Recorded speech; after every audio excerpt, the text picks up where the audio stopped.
Whenever the head of Xbox, Phil Spencer, talks about Xbox, the gaming world is listening very closely. And recently, Phil Spencer gave an hour-long interview with IGN Unlocked, and in that interview he talked about some awesome things regarding the future of Xbox. He talked about possible mid-generation console iterations, he discussed Fable and Avowed, and where the Xbox game studios are right now. He elaborated on Xbox localization plans, he gave background information on Perfect Dark, and of course he talked about Gamepass and the economics behind the service. And in today's video we are discussing all these infos from Phil Spencer and a lot more.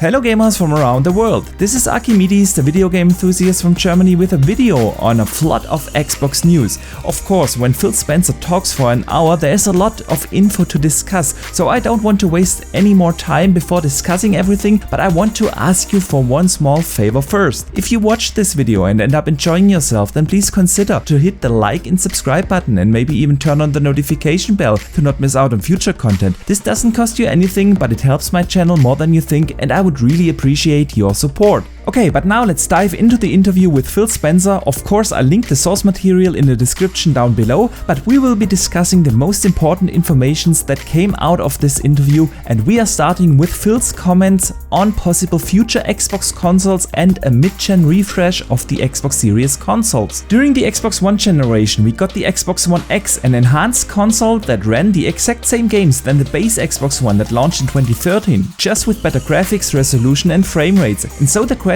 is, do we get the same mid-generation hardware refresh this time in, let's say, 2024 or 2025? When Phil was asked about it, he had to say the following. I mentioned her before, Liz Hamren runs our platform team. Jason Ronald's part of her team. I know a lot of people know Xbox Beard Guy, Jason. And we just met last week on what our hardware roadmap looks like and are there things that we should be doing. We like the two consoles we have in market right now. We think we have a great price point with Series S. We think we have a clear power leader with Series X. I see more and more of that coming into focus as our tools capability and game devs get more time with the platform. And I think we have years with those consoles. But as I said, hardware lead times take years.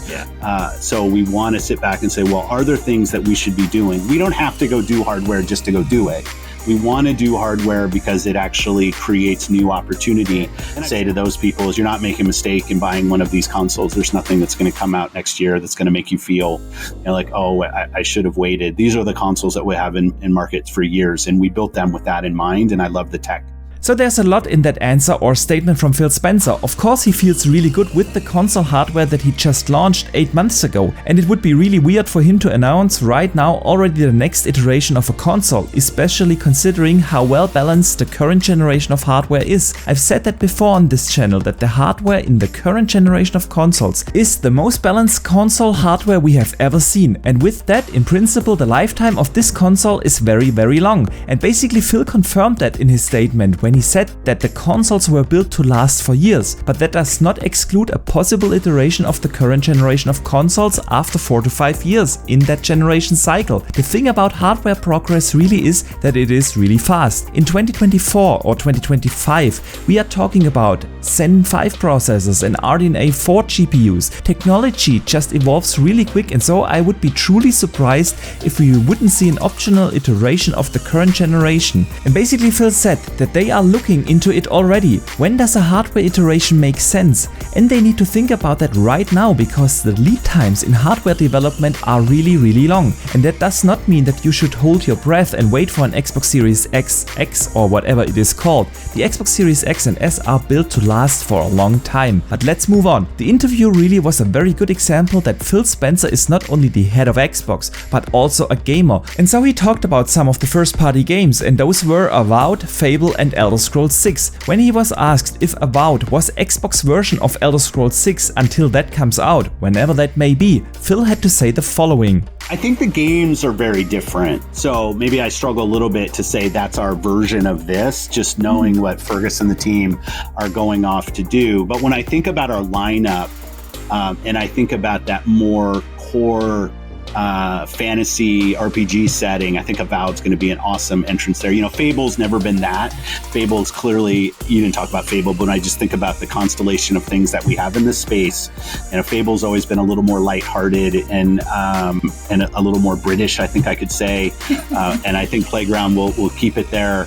And Elder Scrolls 6 is further out, and when that comes out, I think it's going to be incredible. So I think Avowed, from just a core fantasy-based RPG, there's going to be some distinct differences with what Elder Scrolls has done traditionally. This one obviously takes place in the kind of Pillars world and stuff. So there you have it. Even though there are distinct differences in between Elder Scrolls and Avowed, it is a mature and serious high fantasy RPG. We've heard about rumors that there might be some boss fights in there or whatnot. I think these will be the things that will distinguish Elder Scrolls and Avowed, but in general the comparison is definitely fair. Well, and Phil's statement on Fable really tells you that Fable is going to be that fantasy RPG that doesn't take itself too serious, and that they will try to keep that humor that made the first Fable games so unique in the franchise. But since we are on the topic of games, let's talk about Perfect Dark. Phil was asked about how the decision was made to give that franchise a reboot. The thing with Perfect Dark is that it was a very beloved game on the N64. The 360 follow-up was received with mixed receptions, and so the question is definitely fair. Why Perfect Dark and not create a new IP? The studio behind that reboot is The Initiative, and the studio head is Daryl Gallagher, who previously worked on the reboot of the Tomb Raider franchise. But let's hear from Phil why a reboot of such an old IP and not a new one. Yeah, the truth is with Daryl, that discussion happened before he even joined us. Obviously, it had a great track record at Crystal and the work that he had done with Warcraft and the reimagining of Tomb Raider. So when we were looking at different opportunities with him, one of them that we brought up was Joanna and Perfect Dark. And it was something that he was excited about. In the end, and this will sound like maybe the wrong thing to say, I actually don't think it matters what path that we picked.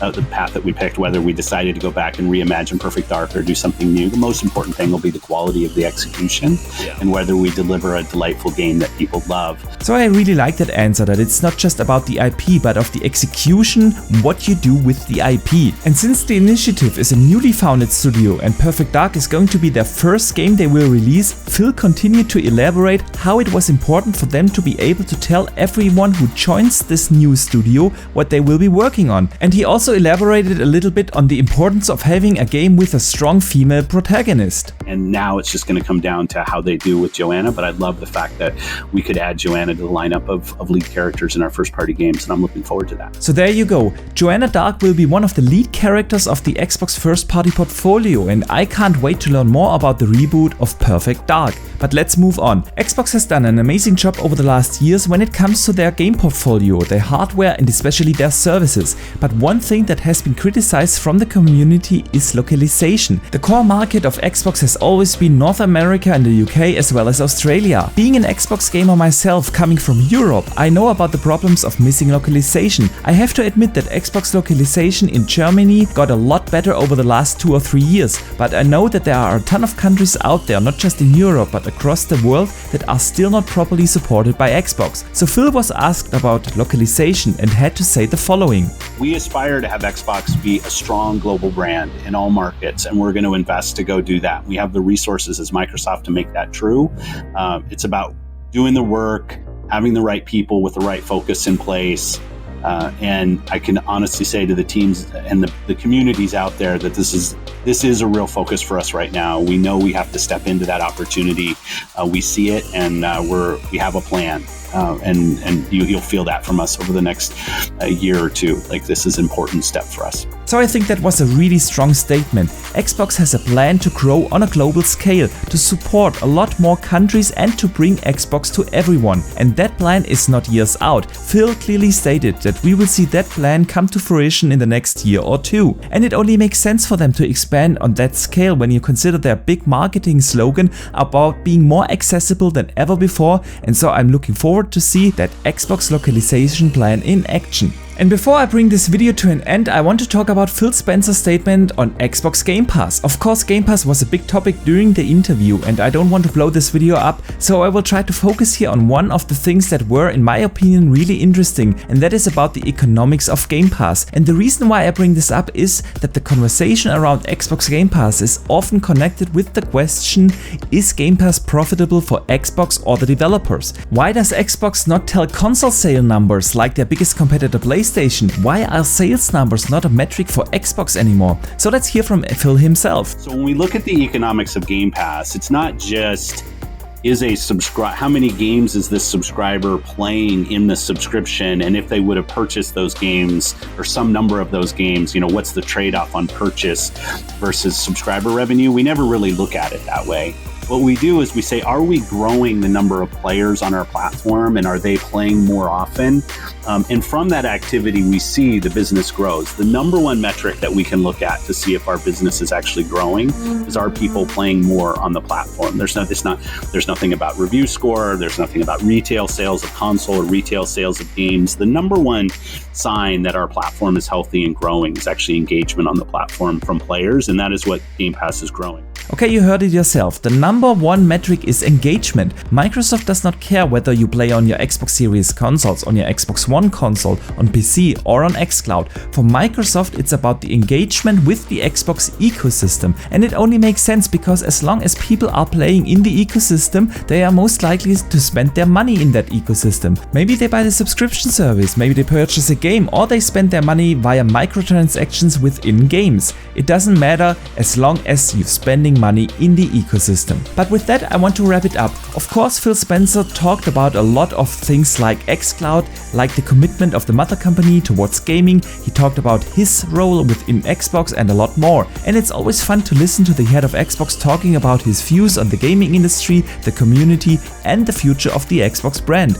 And speaking of the future of the Xbox brand, he also mentioned that he truly believes that Xbox has never been in a better place than right now. They launched an amazing hardware with the Xbox Series consoles. The Xbox first-party portfolio has never been bigger. A ton of Xbox games are coming this year and in the years to come, and all of them launched day one into Game Pass. And I can only say amen to that. The future of Xbox has never been more exciting than it is right now. But for now, I hope you enjoyed this video, and if you did so, please do not forget to hit the like and subscribe button as well as the notification bell. And if you want to support the channel even further, you can now become a channel member and get early access to my videos and custom-made badges and emojis. And let me thank those who are already members. I'm truly humbled by your support. But now, let me know in the comments down below, what do you think about Phil's latest statements on the state of Xbox? Are you excited for the future of the brand? And besides here on YouTube, you can also hit me up on Twitter, where I share a lot of opinions and gaming discussions. But for now, thank you very much for watching, I see you the next time, and game on!